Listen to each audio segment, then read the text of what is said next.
Hello board game brothers and sisters. Today I'll be doing a review of the Kickstarter campaign for Unsettled by Orange Nebula.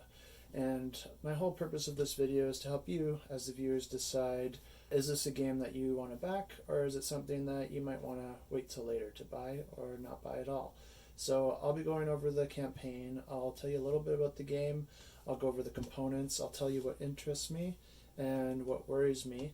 And I'll talk a little bit about the professionalism, the optional buys, and the history of Orange Nebula and the game. And I'll also go over a little price assessment. Do I think it's worth the money? And I'll let you know in the end if I'll be backing this or not. So I'm going to be putting these videos out for certain campaigns that I'm interested in 7 days before the end, so that I have enough information to give you all the details that you need to make a decision and still give you enough time to back the project. So if you don't want to miss out on the next video I put out, make sure to subscribe to the channel so you get that notification and you don't miss out on the details of the campaign. So let's dive in and take a look. Unsettled is a 2 to 4 player cooperative survival adventure set in the wondrous and unnerving fringes of uncharted space. Expeditions take around 60 to 90 minutes. And one thing I want to note is this game can actually be played solo, but you have to play as at least 2 of the characters. There's no official solo in this game, but you can do it if you really want to. There are no enemies and no combat, only the environment to deal with, where every step, breath, and particle around you could mean immediate, terrifying death. Each time you play will have a different combination of survival tasks to complete, and things to discover will be different as well. So while you always start out knowing problems you need to solve, you have no idea how you're going to solve them. So you're going to have to use the world around you to do so. There are multiple planets that can be played, but it's not a scenario or a campaign-based game. Each planet is different and brings in some of its own mechanisms, but the game will be different even if you play the same planet twice, which is really interesting. So that's the basic overview of the game. For the components, the artwork looks amazing. All the cards look really well done. It looks very modern and clean. It's really the type of game I like to see. There's recess boards, which is, I love recess boards, so it's really great to see that. And then you get a couple minis, so you get 4-player minis. I imagine they're going to be very small, and you get a Luna mini, and the Luna is a little Mars rover type robot that moves around and helps you along the game and has some of its own special actions. This also includes gamer trays, which if you've ever gotten any gamer trays before, they do a really good job. And there's custom sleeves that you can add on. It doesn't sound like you'll be able to get these sleeves outside the campaign, so this might be a good opportunity to do that if you really like to sleeve your games. Otherwise, you might have to find something that fits the width and then cut it down to size. And then you also get some really nice custom dice, which are really nice to see. When you're paying this much for a game, it's nice to see that they put a little bit of effort into custom dice and some of the components. So overall, the components look really great. I have no issues with it, and I think it'll really look amazing out on the table. So what really interests me about this game is that players are going to have to rely heavily on each other. Just from reading the rules and a few videos, what I was really picking up was that it seems like a lot of the time there'll be one player that has a special action or ability that's really going to save the day. And I think those moments are really fun in a co-op game where you really get to shine and do something really awesome that just saves you and everyone else. And it's really nice to see that torch being tossed between players where everyone's getting that opportunity to really save the day. And for a co-op game, that's really what you like to see happening. What else is really cool is the different planets. So you get 3 in the core box, plus you're going to get 1 community design planet that's part of the Kickstarter campaign. And there's a couple add-on planets you can include as well. So each planet has 90 cards each, so quite a bit of variation across the planets. So you'll be getting, I think, quite a bit of a different experience depending on the planet you play. So I just think this seems to have a lot of replayability, and that makes the game very interesting. Another area that really interested me was the action system. So there's the focus action system, and focus is broken into 3 types, and you have your awareness, your wonder, and your energy. So depending on where you are or the situation, those are going to come in handy in different ways or not at all. So I just think it's neat that it's not just a straight up points action system. You have specific actions and they are useful in specific ways and at certain times. It also seems like you can manipulate these in different ways, and I just think it sounds really interesting and adds a little more complexity. So it just seems a little different, and I like to put new games on my shelf that bring something new to the table. So that really interests me. Finally, one thing that's really important, especially with co-op games, is the difficulty. If a co-op game is too easy, it can be quite boring. So I really like to play tough co-op games. You might be different, but I like to see that they're challenging. I didn't see anywhere on the campaign that really specified the difficulty, but I did do a little bit of digging, and it seems like people are comparing it to what Pandemic might be. So I think that's a good area to be in. I personally would like a little more difficult, but what I did find is that they will actually be adding the ability to modify the difficulty. So you'll be able to apply sort of some different difficulty mods if you want it more difficult or just insane, or if you just want a more leisurely, less intense game. I think they're going to be adding an option for that as well. So I'm sure there'll be more information on that coming soon. So what worries me about this campaign? It's not a whole lot, but there's a couple issues I do have. And one is that this game does have player elimination. So when you run out of your endurance, you're pretty much out of the game.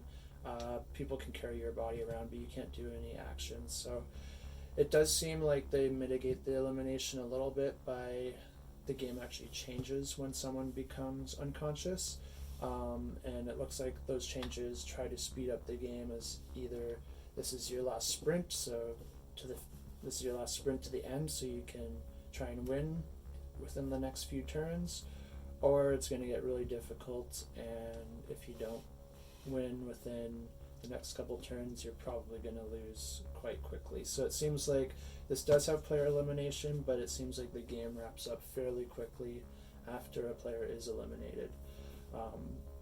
But player elimination always worries me, and I don't know exactly how that works because there's no information other than the rule book that they provided.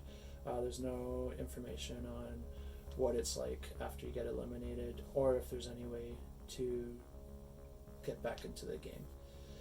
My other issue with the campaign right now is there's no unbiased gameplay videos or reviews, so it's hard for me to say for sure what the game's going to play like when I don't see someone outside of the creators putting content out on this. So you are taking a little bit of a risk rolling the die jumping into a campaign like this. And they do have a gameplay video, and it does look like they're playing it authentically, but keep in mind someone who's designing the game is probably going to try to show the best aspects of the game and hide the worst aspects. So I'll put a link to that video in the description, check it out, but once again, just take that with a grain of salt. Other than that, I'd say this campaign has been run really well, very professional. The video looks amazing. The Kickstarter page has, I like that it's not too massive like some of these other Kickstarters. All the information is easy to find, and they do provide a beta rulebook, so that's really nice. You can go check that out. It's not too long.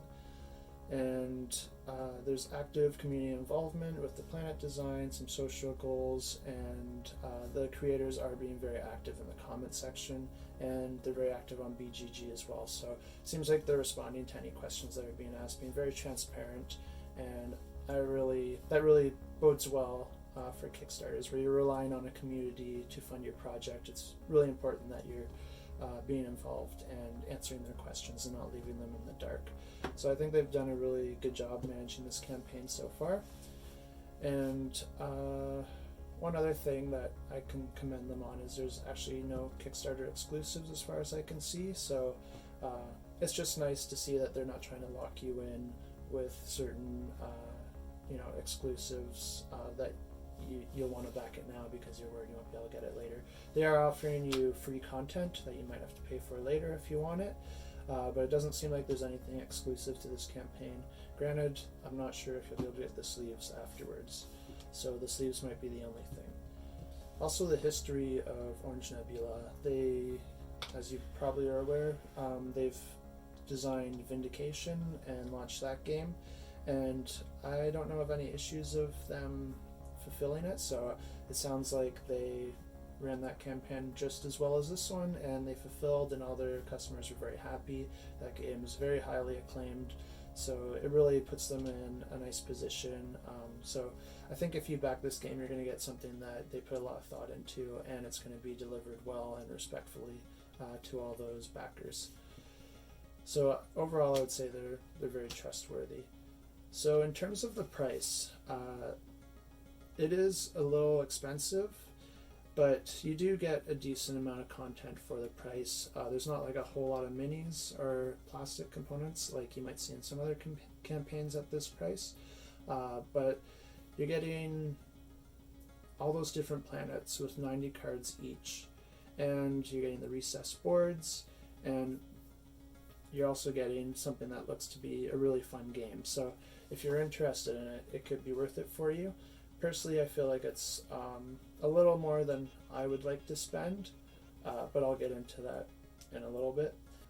So your first option is the Explorer Pledge, which is $89, and that comes with the core game, the 3 planets, plus the community created planet.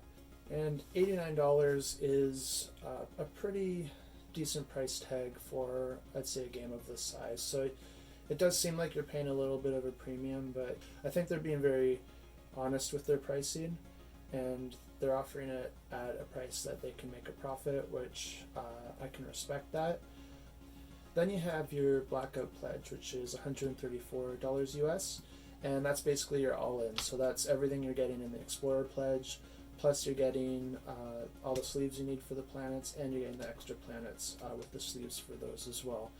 So there's actually no savings, no additional savings on this pledge. It would be the exact same price if you did the Explorer Pledge and then did the add-ons. So if you want to do the Explorer Pledge now and then decide later if you want to do the add-ons, you're not going to be losing any money to do that. So that's always an option for you. Or you could do a sort of hybrid pledge of the Explorer plus the sleeves, and that would be $109 to do that package. Or you could do the Explorer Pledge and the planets without sleeves, and that would be $104.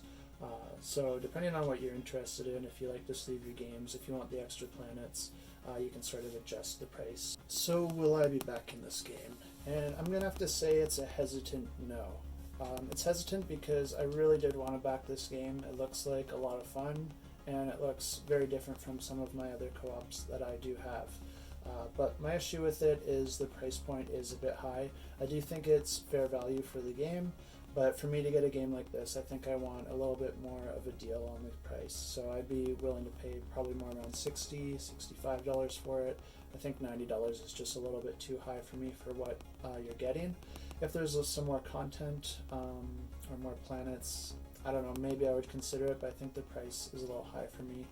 And although I commend them for not having any Kickstarter exclusives, it does give me that assurance that, hey, if I don't back this right now, I could still get it for retail and not be missing out on any content. So I'm not losing sleep over missing this Kickstarter, and I think that's the decision I'm going to make with this. But I just want to say it does look like a really great game, and if it seems like a game that you're really going to love, you are getting a great game, or something that looks like a great game at a fair price. But just with the cost and the shipping, it's a little bit too much for my preferences. So that's why I'm going to be making this decision on a pass. One other thing I've been hearing a lot is people comparing this game to the upcoming game from Awakened Realms called ISS Vanguard. And it has a similar theme, and people have been comparing it a lot, saying, oh, I'm not going to back this one because I'm backing that one, or they hope to back that one. But my opinion on that is don't base your decision for this Kickstarter on an upcoming Kickstarter, because there's really not a lot of information about ISS Vanguard out right now. And just because something has a similar theme doesn't mean it's going to play anything the same. So it's very possible that these games would be completely different. You might even want both in your collection. So I wouldn't base your decision on this game based on the upcoming game ISS Vanguard. Unless you have some sort of budget that you just know you need to limit the amount of games you're getting this year, then I could argue that you could wait to see what ISS Vanguard looks like. You could always get this one at retail, or they might even still have late pledges open by the time that campaign comes out, where you can make a more informed decision. But there's just so little information out on ISS Vanguard right now that I wouldn't be holding out on this if it looks like a really fun game to you. So I'd say make the decision with the information that you have right now. So I'm going to be putting these videos out for certain campaigns that I'm interested in 7 days before the end, so that I have enough information to give you all the details that you need to make a decision and still give you enough time to back the project. So if you don't want to miss out on the next video I put out, make sure to subscribe to the channel so you get that notification and you don't miss out on the details of the campaign. And also like this video if you found it useful. It really helps out the channel a lot, and it's really you guys that I'm doing this for, so it's a nice free way for you to support the channel. Have a happy new year and have a great day.